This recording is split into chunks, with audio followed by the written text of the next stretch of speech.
आज़म का इंतखाब आज होगा। कागजात नामजदगी 11:30 बजे तक जमा कराए जा सकते हैं। कायदे ऐवान का इंतखाब दोपहर 2 बजे होगा। PTI आज़ाद कश्मीर में इख्तलाफात, पार्लिमानी पार्टी के सिफारिशात नज़रअंदाज, फॉरवर्ड ब्लॉक बनने का खदशा, मनपसंद अफराद को सदर और वज़ीर आज़म बनाने की कोशिश।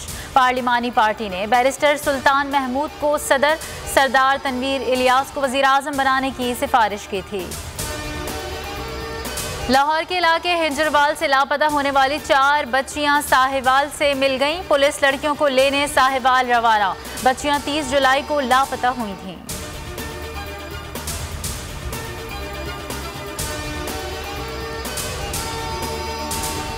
नज़ीर चौहान की जमानत मंजूर। राजीनामे की बुनियाद पर 1 लाख के मचलकों के एवज जमानत मंजूर हुई।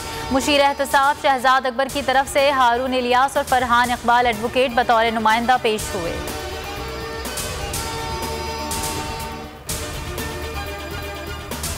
मुल्क में कोरोना की चौथी लहर, मजीद 46 मरीज जान से गए। अमवात 23,575 हो गईं। 4,722 अफराद वबा की लपेट में आ गए। मस्बत केसेस की शरह 8.22% की सतह पर पहुंच गई। पंजाब में सबसे ज्यादा 21 अमवात, कराची में 12 मरीज जाँ बहक। शहर में मस्बत केसेस की शरह 23.58% रिपोर्ट। इस्लामाबाद में वैक्सीनेशन मराकज़ की हफ्तावार छुट्टी खत्म। सुबह 8 से रात 8 बजे तक वैक्सीन लगवाई जा सकेगी।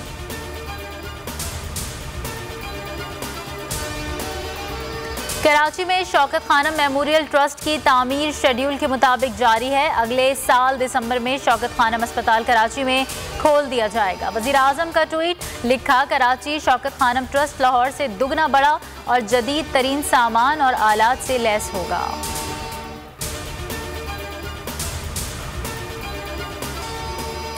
पाकिस्तान और वेस्ट इंडीज़ के दरमियान T20 सीरीज़ बारिश ने जितवा दी। पाकिस्तान ने 4 मैचेस की सीरीज़ 1-0 से जीत ली।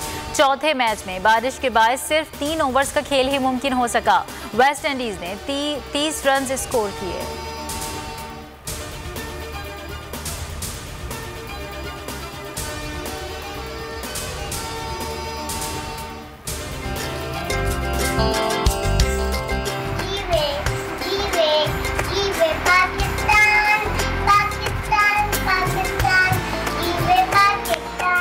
जिंदाबाद पाकिस्तान, जिंदाबाद पाकिस्तान। और मुल्क भर में आज़ादी का जश्न शायान शान तरीके से मनाने की तैयारियां। अहले वतन इस साल भी मनाएंगे भरपूर आज़ादी का जश्न। बोल के संग लगाएं नारा जिंदाबाद पाकिस्तान का। और स्क्रीन पर दिए गए नंबर्स पर हमें अपना वीडियो पैगाम भी भेजें और बोल के संग आज़ादी के जश्न में हमारे साथ शामिल हो जाएं।